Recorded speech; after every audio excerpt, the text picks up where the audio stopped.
Good morning students. कल हम लोगों ने मित्रता नामक पाठ में यहाँ तक अध्ययन किया था।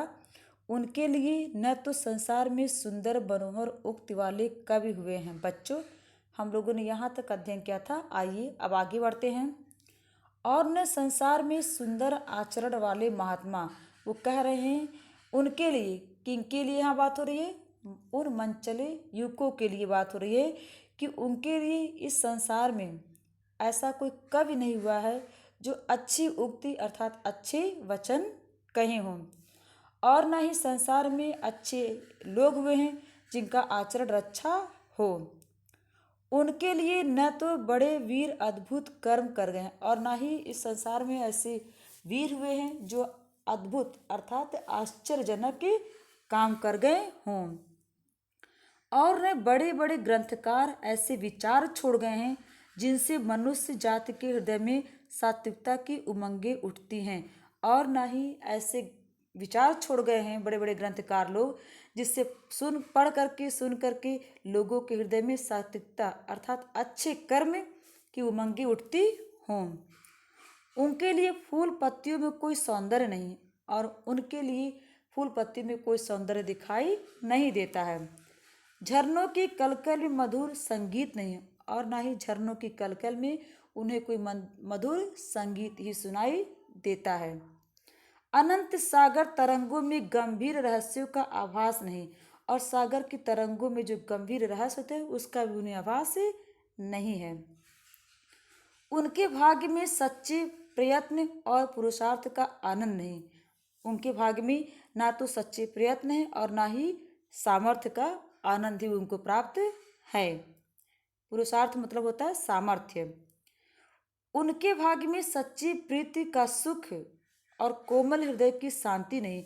उनके भाग्य में ना तो सच्चा प्रेम है और ना तो शांति ही है।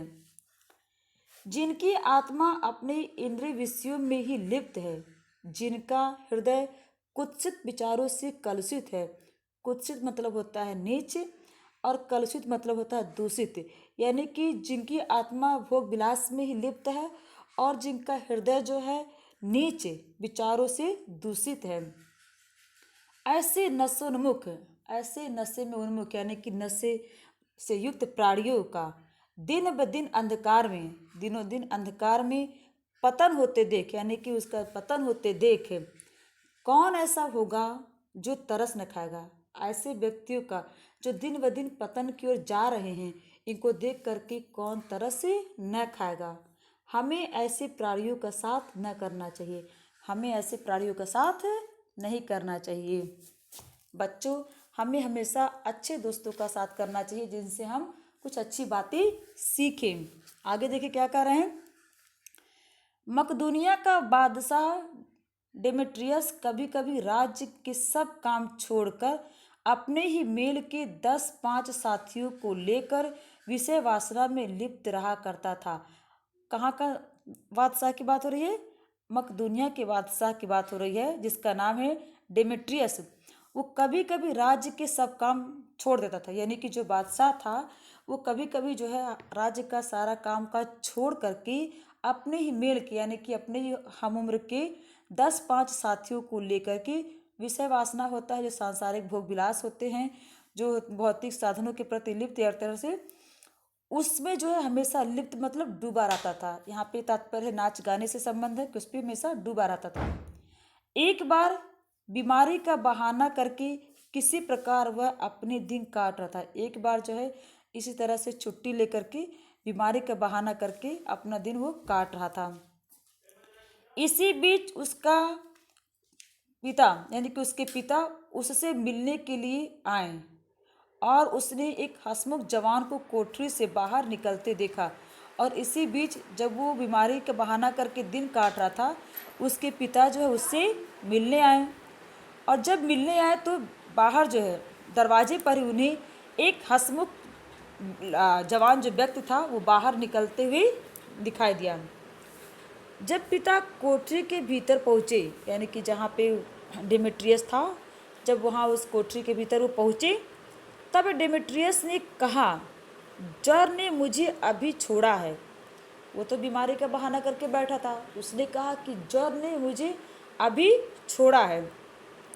पिता ने कहा, हाँ ठीक है, वह दरवाजे पर मुझे मिला था। पिता ने कहा, हाँ ठीक है।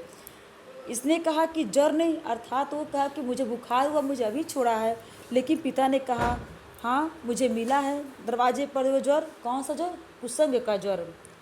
आगे देखिए बच्चों क्या करें।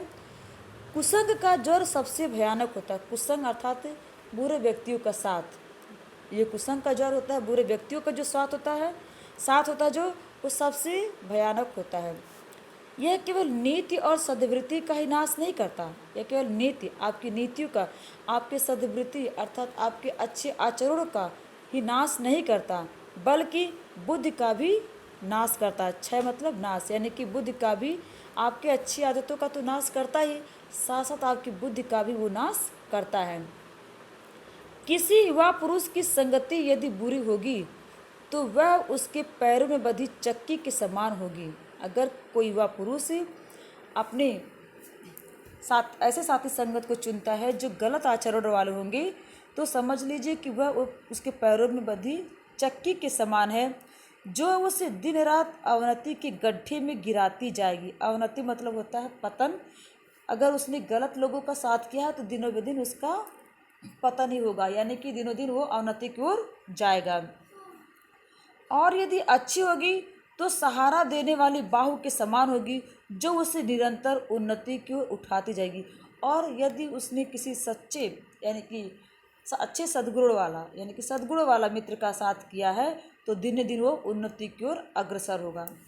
ये देखिए, इंग्लैंड के एक विद्वान को युवावस्था में राज दरबारियों में जगह नहीं मिली। इंग्लैंड का जो एक विद्वान था, उस समय युवावस्था में राज दरबारियों में जगह नहीं मिली, यानी कि इंग्लैंड को जो राज दरबारी थे उसमें जो उसको स्थान नहीं मिला।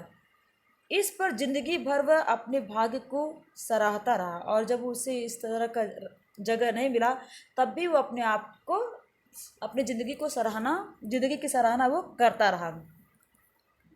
बहुत से लोग तो इसे अपना बड़ा भारी दुर्भाग्य समझते हैं।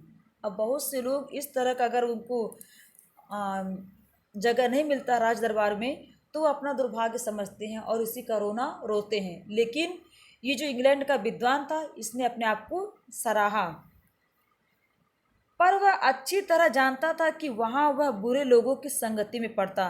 वो इसलिए अपने आप को सराह रहा था कि अगर मैं वहाँ होता तो मैं अच्छे लोगों की संगति में नहीं पड़ता, मैं बुरे लोगों की संगति में ही पड़ता, जो उसकी आध्यात्मिक उन्नति में बाधक होते हैं। आध्यात्मिक उन्नति मतलब होता है परमात्मा और आत्मा के संबंध रखने वाले को कहते हैं अध्यात्म।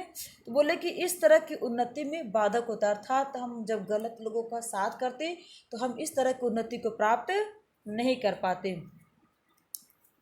बहुत से ऐसे लोग हैं जिनके घड़ी भर के साथ से भी बुद्धि भ्रष्ट हो जाती है।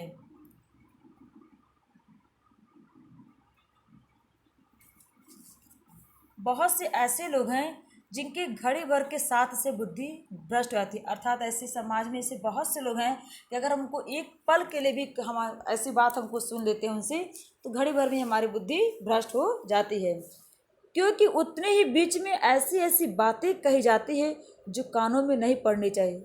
मतलब उस कम समय में भी ऐसी ऐसी बातें सुनने को मिलती है जो हमारे कानों को नहीं सुननी चाहिए। चित्त पर ऐसे प्रभाव पड़ते हैं जिनसे उसकी पवित्रता का नाश होता है। चित्त यानी कि मन पर ऐसे गलत प्रभाव पड़ते हैं जो हमारी पवित्रता को नाश करते हैं। बुराई अटल भाव धारण करके बैठती है। बुराई अटल भाव यानी कि हम बच्चों, जब अच्छी बातें होती तो बहुत जल्दी हम लोग भूल जाते हैं, लेकिन बुराई क्या है, हमारे मन में अटल भाव यानी कि एकदम दृढ़ता से हमारे मन में बैठ जाती है। बुरी बातें हमारी धारणा में बहुत दिनों तक टिकती है। ये भी मैंने कहा कि बुरी बातें हमारे मन में बहुत दिनों तक टिकी रहती है। इस बात को प्रायः सभी लोग जानते हैं, और ये बात सभी लोग जानते हैं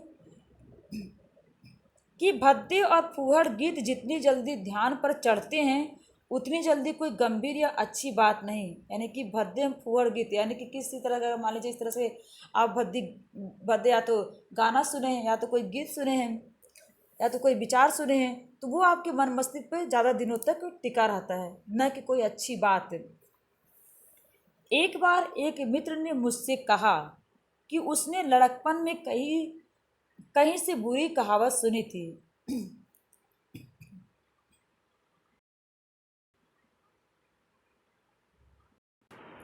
एक बार मुझसे मेरे एक मित्र ने कहा कि उसने लड़कपन में यानी कि छोटे समय में ही कोई बुरी कहावत सुनी थी, जिसका ध्यान वह लाख चेष्टा करता है कि न आए, पर बार बार आता है। यानी कि वो बुरी बात तो सोचता है कि उसके मन से निकल जाए, लेकिन वो निकलती नहीं है।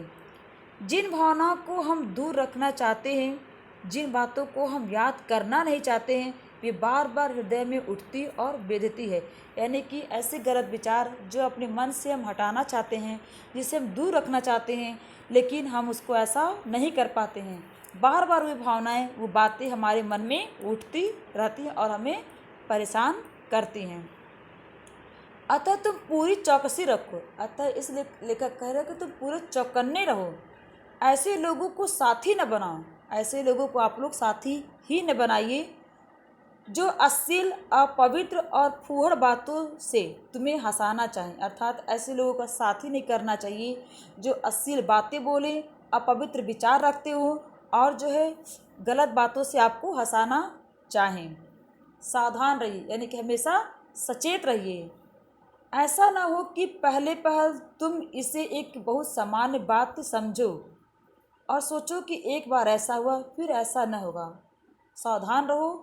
ऐसा नहीं है लगता कि तुम पहली बार तुमको ये सामान्य सी बातें लगती हैं, लेकिन धीरे धीरे ये क्या होता, आपके चरित्र बल का ऐसा प्रभाव पड़ेगा कि ऐसी बातें बकने वाले आगे चलकर अपने आप सुधर जाएंगे। आपको लगा कि बस एक दो बार ऐसी बात हमको सुनने की मिल रही है, आगे चल कर के ऐसा नहीं होगा और जो हमें ऐसा बोल रहा है वो आगे चल कर के सुधर जाएगा।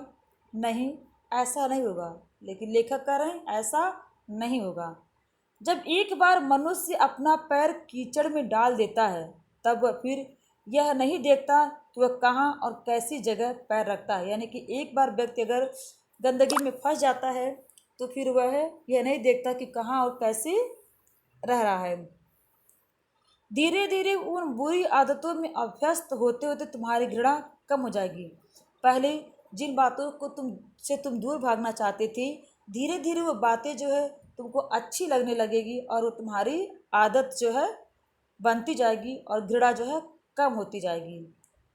पीछे तुम्हें उनसे चिढ़ न मालूम होगा और अब तुम्हें एक ऐसा समय आएगा जब तुम्हें उनसे चिढ़ नहीं मालूम होगा जो इस तरह की बातें करते हैं, क्योंकि तुम यह सोचने लगोगे कि चिढ़ने की बात ही क्या है। तुम यह सोचने लगोगे कि चिढ़ने की बात ही क्या है। तुम्हारा विवेक कुंठित हो जाएगा, यानी कि तुम्हारा जो विवेक बुद्धि है वो निराश हो जाएगा और तुम्हें भले बुरे की पहचान ही रह जाएगी। यानी कि एक बार ऐसी स्थिति आएगी कि तुम्हें अच्छा क्या है बुरा क्या है इसका तुम्हें भान ही नहीं रहेगा, तुम्हें अर्थात जानकारी ही नहीं रहेगी। अंत में होते होते तुम भी बुराई के भक्त बन जाओगे और अंत में ऐसा होगा कि तुम भी जो है बुराई के भक्त बन जाओगे, अर्थात तुम भी गलत रास्ते पर चल पड़ोगे। अतः हृदय को उज्जवल और निष्कलंक रखने के लिए सबसे अच्छा उपाय यही है कि बुरी संगति को छूत से बचो। एक पुरानी कहावत है। अतः हृदय को उज्जवल यानी कि साफ सुथरा और निष्कलंक अर्थात निर्दोष रखने का एकमात्र तरीका है कि आप सभी लोग बुरी संगति से बचें, इसकी छूत से बचें और अपने आप को हमेशा दूर रखें। एक पुरानी कहावत है, काजल की कोठरी में कैसो ही सयानो जाए, एक लीक काजल की लागी है पै लागी है। अर्थात काजल की कोठरी अर्थात अगर गंदगी में चाहे कितना भी समझदार पुरुष हो, कितना भी हो, अगर इस तरह के कुचक्र में एक बार फंसता है तो फिर वह जो है वो बचता नहीं है, अर्थात उसके दामन पर दाग लग ही जाते हैं। बच्चों, ये लेसन यहीं पे समाप्त हुआ। आगे अभ्यास कार्य हम आपको कल बताएंगे। धन्यवाद।